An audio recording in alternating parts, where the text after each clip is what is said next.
The hunt continued, and Jin-Woo was ready for whatever came next. The boss of the gate emerged, flanked by his guards, his presence commanding and confident. He looked around, searching for the one responsible for the massacre of his people. With a tone of authority, he spoke, impressed, yet enraged. The boss had noticed that the small intruder had managed to come this far, slaughtering his people and even speaking their language. But his confidence quickly turned to confusion as he called out for his forces, expecting them to surround the intruder. He shouted for them to come out, but there was no response. The silence was deafening.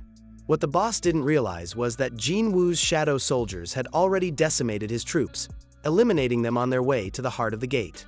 Jin-Woo found the situation amusing. Small. Now that's funny. He thought as he commanded his shadow soldiers to reveal themselves. One by one, the magic beasts began to fall, ambushed by the shadow soldiers who had been lying in wait. They struck with precision, dropping the beasts effortlessly, like cutting through butter. Jin-Woo surveyed the battlefield and noted that there was no one left. The boss of the magic beasts was stunned, unable to comprehend what had just happened. Magic set in as he realized that his forces had been wiped out. Desperate, the boss rolled out his palm, calling forth his hidden soldiers from the trees. The trees broke, forming more magic beasts. But before they could even take a step forward, Baru, one of Jin-Woo's strongest shadow soldiers, sniped off their heads with deadly accuracy. Jin-Woo, along with his shadow army, marched forward with an overwhelming aura that was impossible to miss. The boss, now paralyzed with fear, could barely utter a word. The realization that he was completely outmatched struck him hard. Jin-Woo gave the command and his shadow army sprang into action. Leading the charge this time was Baru, the powerful ant-like shadow. The magic beasts, sensing the imminent threat, rushed forward with ferocity, but they were no match for the shadow soldiers. The battlefield turned into a scene of chaos as Jin-Woo's forces brutally ripped apart their enemies piece by piece. The clash was intense, with the shadow soldiers showing no mercy. Two centaur beasts, larger and more menacing than the rest, leaped toward Jin-Woo, their weapons aimed directly at him. However, before they could even get close, Tank, one of Jin-Woo's most fearsome shadow beasts, intercepted them. With incredible strength, Tank tore the centaurs apart, adding to the mayhem that was already unfolding. The boss of the magic beasts, witnessing the destruction of his forces, screamed in agony, calling out for his fallen children. But his cries went unanswered as Baru charged at him with lightning speed.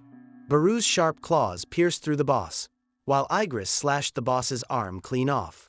The boss dropped to the ground with a heavy thud, fluid spilling from his wounds as he screamed in pain. Tusk used his skill, Hymn of Giants, to increase his size dramatically. Then activating his skill, Inverse Gravity, Tusk slammed the already weakened boss into the ground with overwhelming force. The impact shook the battlefield, and the boss was left lying there, broken and bleeding. Jin-Woo approached the defeated boss, his presence commanding and cold. He looked down at the magic beast, who was now barely clinging to life, and demanded answers. Jin-Woo made it clear that the beast's suffering would be lessened if he cooperated, but the boss remained silent, blood continuing to pour from his mouth. Jin-Woo sighed, realizing that the system might be interfering again, preventing the beast from speaking. "You've got nothing to say, huh?" Jin-Woo thought to himself, "It must be the system blocking you, but I'll find out the truth sooner or later." Jin-Woo opened his inventory, and with a focused expression, he took out a key. A key that had come from the cursed random box, obtained after defeating the demon monarch, King Baran, in the demon castle. At the time, the key had held no information, leaving Jin-Woo puzzled about its purpose. As Jin-Woo reflected on his recent achievements, he recalled reaching level 100 during the Jeju Island raid. This milestone had unlocked new information about the mysterious key. The system had finally provided details. The required conditions had been fulfilled. The key unlocks the entrance to the Karten and temple. It can be used at the designated gate. The location of the designated gate will be revealed after the allotted time passes. The name flashed in Jin-Woo's mind. Karten and temple. It struck him with a sense of familiarity, and he quickly pieced together the memories. The double dungeon, the old temple at its end, the stone statues, and the stone slate held by one of them, it all came rushing back to him. The pieces of the puzzle were falling into place. Jin-Woo realized that the system was calling him back to the place where everything had begun. The dungeon where he had first encountered the terrifying stone statues, the same place that had set him on his path as a hunter, was now beckoning him once more. But this time, it felt different. If everything had been arranged from the very start, if the system had been waiting for him to return, then Jin-Woo knew he had to answer that call. With determination in his eyes, Jin-Woo made up his mind. The system had challenged him once again, and he was ready to face whatever awaited him. If that's the part, then wait for me. With a steely resolve in his heart, Jin-Woo said, I will be coming soon. Jin-Woo's eyes narrowed as he focused on the computer screen, his determination evident in the sharpness of his gaze. Like a hawk targeting its prey, he scanned the posts and comments with a burning intensity. He was on a mission to protect Jin-Woo's reputation, and nothing would stop him. Quickly, Jin-Woo took screenshots of the offending content and began reporting them. The rhythm of his typing filled the room until he finally paused, lifting his hands to wipe the sweat from his brow. Just then, Jin-Woo appeared silently beside him, startling Jin-Woo out of his concentration. Without warning, Jin-Woo asked if everything was all right, causing Jin-Woo to jump from his seat in surprise. He spun around, recognizing his boss standing there, dressed in his hunting gear. Jin-Woo inquired if there had been any trouble, but Jin-Woo assured him there wasn't. He then asked why Jin-Woo was dressed that way, to which Jin-Woo casually replied that he had just come out of a gate. He explained that they needed money for the guild, and so he had brought back some high-level magical cores. Jin-Woo was impressed, realizing that Jin-Woo had just cleared a high-ranked gate and secured their financial stability. This meant they wouldn't have to worry about salaries for their future employees. Jin-Woo seemed puzzled when Jin-Woo mentioned employees, reminding Jin-Woo that they needed one more member to officially establish the guild. Then Jin-Woo brought up another urgent matter, the name for their guild. Jin-Woo initially thought it wasn't a serious issue, but Jin-Woo emphasized its importance. He suggested various names, like SungJinWoo, combining their last names, or Wooho Guild, using the last characters in their names. He even proposed JinJin-Guild, using their middle characters. However, Jin-Woo casually suggested Solo Play Guild, reflecting the nature of his solo player style. Jin-Woo was momentarily taken aback, wondering if Jin-Woo was trying to be humorous. Despite his admiration for Jin-Woo, Jin-Ho couldn't help but think that perhaps humor was one area where his boss wasn't quite as skilled. It reminded him that even someone as extraordinary as Jin-Woo was still human. Their conversation was interrupted by a knock at the door. Jin-Ho paused, curious about who could be visiting. As he creaked open the door, a voice drifted in, asking if this was Hunter Sung Jin-Woo's guild office. Jin-Ho confirmed it, but was taken aback when the visitor stepped in. It was Hunter Cha-haen. Jin-Woo was equally surprised to see her. He couldn't fathom why someone like her would be at his office. When he asked, Ha-rin simply stated that she wanted to join his guild. Jin-Woo was confused and sought clarification, unsure of what was happening. He wondered if the president of the Hunters Association had sent her, or if she had been kicked out of her previous guild, but Ha-rin denied both. Jin-Woo then asked her why she would want to join his guild. Solo Play de Ha-rin seemed rattled, not expecting that to be the name of the guild. Jin-Woo saw no issue with the name, explaining that both he and Jin-Ho had agreed on it. Jin-Ho quickly corrected him, insisting that no such decision had been made, but Jin-Woo assumed they had reached a consensus. As the situation grew more perplexing, Jin-Woo tried to calm his thoughts, realizing his judgment was clouded. He carefully observed Ha-rin, her pulse, breathing, and expression. Although she tried to remain calm, Jin-Woo sensed she was hiding something. He wondered why she was so eager to join his guild. Jin-Woo brought up that it had been 2 years since Ha-rin had awakened and assumed she was still under contract with her current guild. Ha-rin surprised him by saying she was willing to pay the penalty to break her contract, even without expecting any compensation from Jin-Woo's guild. Perplexed, Jin-Woo pressed her further, asking why she wanted to join a guild that had little to offer her. Han hesitated, bowing her head without answering. She couldn't bring herself to explain that from the first time they met, she had been drawn to him, particularly to his scent. She also recalled the overwhelming feelings she experienced during the battle on Jeju Island, where she had been certain she would die. But when she woke up in the helicopter, unable to believe she was still alive, the first name that came to her mind was Jin-Woo. The president had confirmed it too. Jin-Woo's presence had brought her comfort in the face of death. Embarrassed, Han found it difficult to admit that she wanted Jin-Woo by her side in such moments, as it was something deeply personal. Jin-Woo, meanwhile, reflected on how differently Han had behaved at the funeral, sensing that she had been planning this for a while. Finally, Han gave a simple, prepared response, meeting Jin-Woo's eyes. She said she wanted a simpler life, as if trying to downplay the true reasons behind her decision. Jin-Woo considered the situation carefully as he listened to Jin-Ho's thoughts. Jin-Ho reminded him of how much pressure Hunter Cha-Harin must have faced from the Hunters Guild to stay with him, especially given her young age, only around 22 or 23.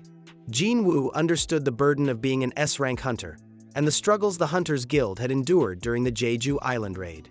He empathized with Harin's situation, but he also needed to be cautious. To test her resolve, Jin-Woo decided to introduce an entrance test for his guild.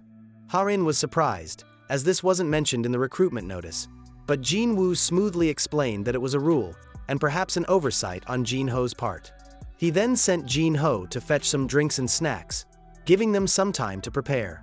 As soon as Harin heard the word test, she grew serious, her expression becoming more determined. Jin-Woo was a bit caught off guard, unsure if she was being serious or just stubborn. However, the look in her eyes showed a hidden passion and determination.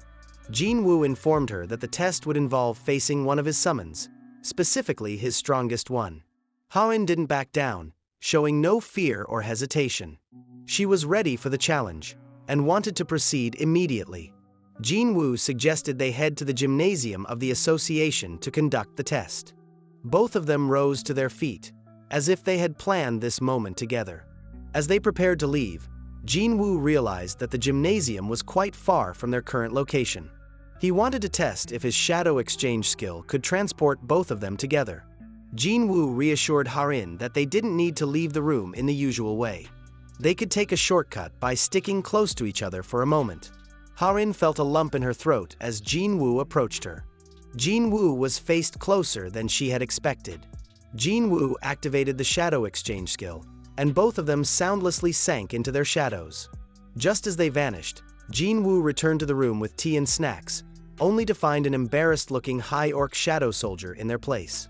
The orc quickly snatched the snacks and began eating them. As Jin-Woo and Harin traveled through the shadows, Jin-Woo confirmed his theory about the true nature of the shadow exchange skill. It created a gate, allowing them to pass through together, with the shadow on the ground serving as the entry point and the destination determined by the location of one of his soldiers. This ability was remarkable, enabling him to travel great distances in an instant with only a 3-hour cooldown between uses.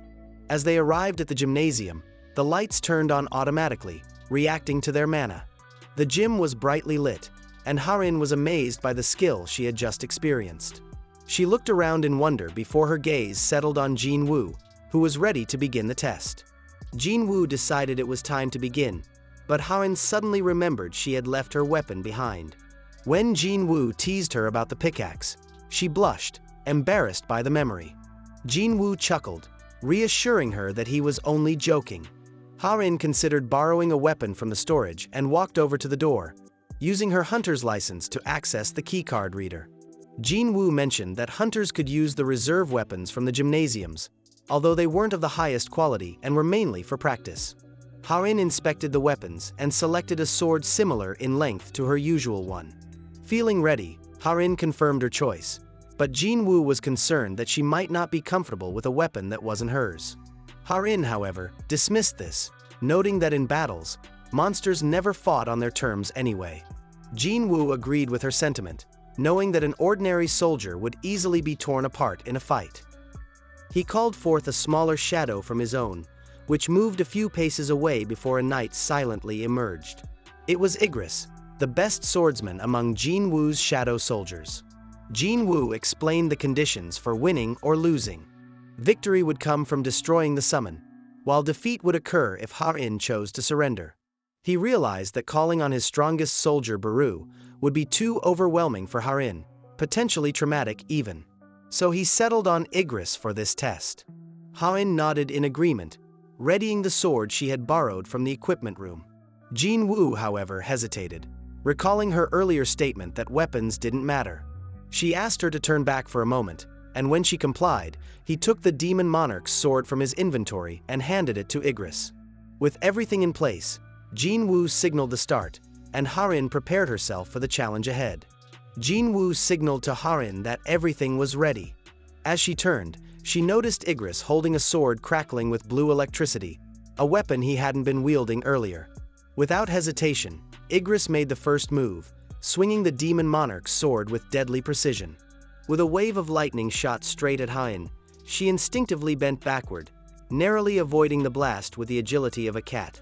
The bolt struck the wall behind her, leaving a blackened scorch mark as evidence of its power.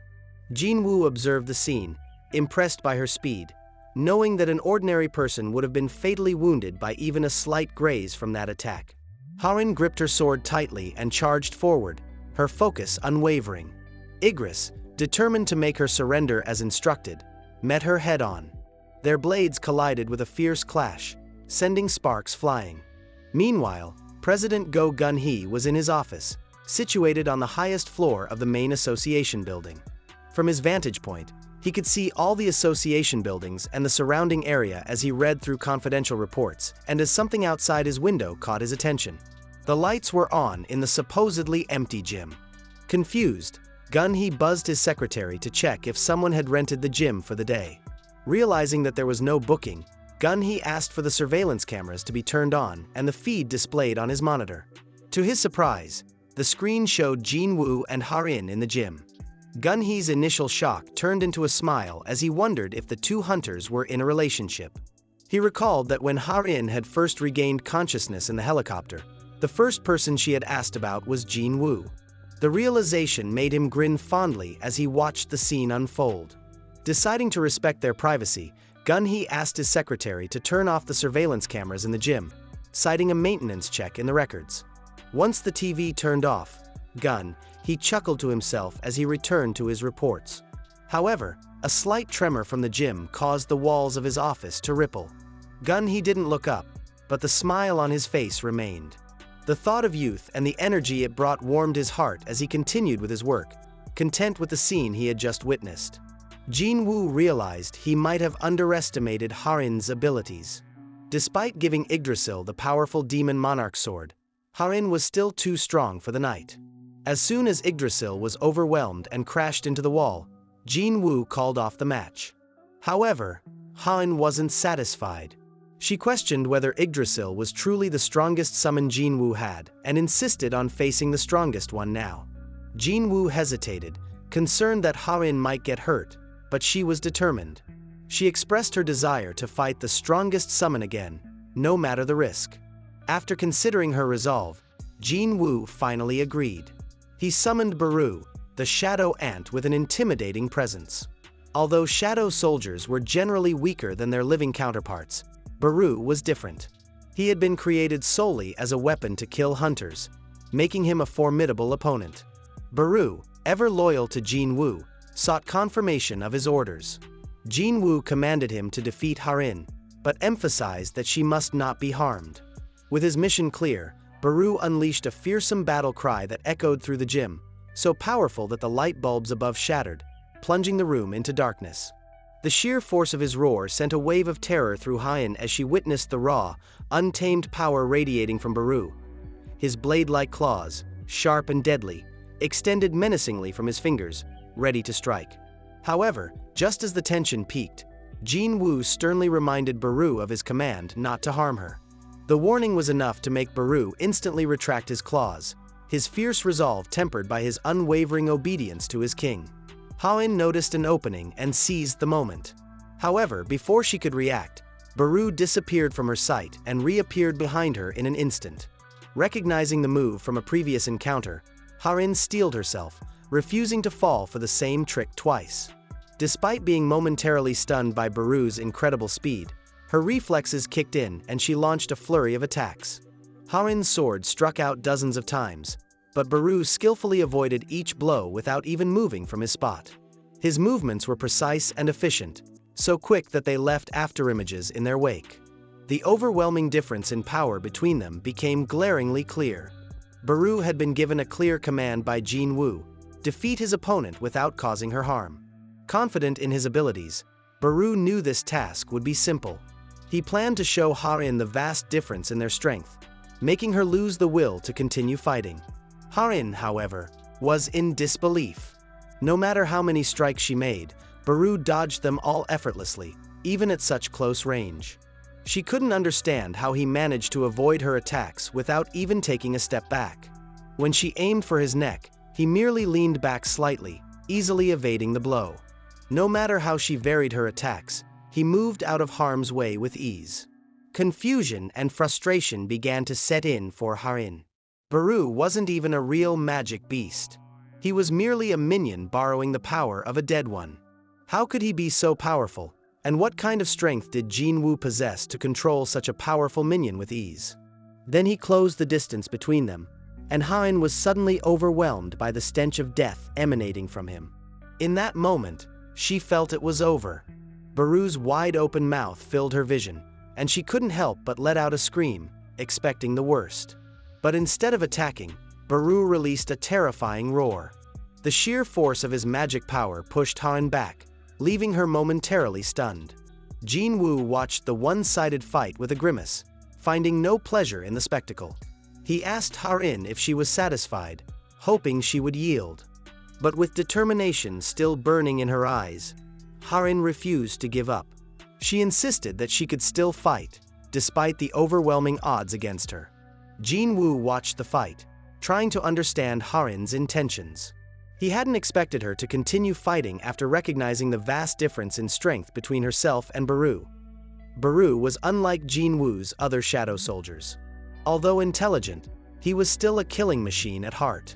And now, Jin-Woo could sense Baru suppressing his overwhelming thirst to kill.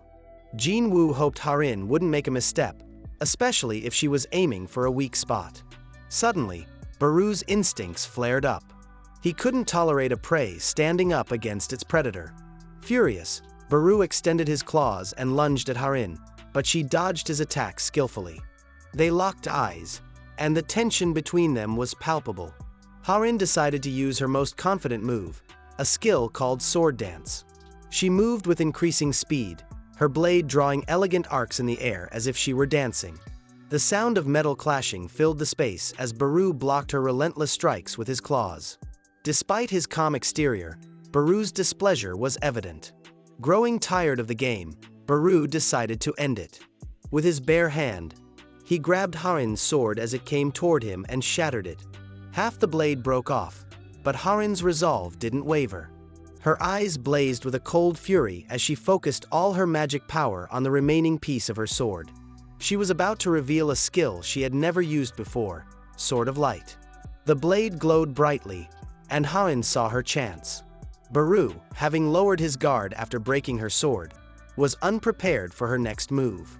Harin leaped toward him, thrusting her weapon forward. Jin-Woo, watching in astonishment, realized the danger. In that brief moment, Baru's mind reset, erasing Jin-Woo's command to defeat Harin without harming her. Instead, an old command from his former queen resurfaced in his mind. Annihilate all enemies. Baru now saw Harin as an enemy to be destroyed. Baru, claws outstretched, launched himself at Harin with lethal intent. She froze in place, unable to react, fear gripping her as she closed her eyes, bracing for the inevitable. Just as Baru's claws were about to reach her, Jin-Woo intervened.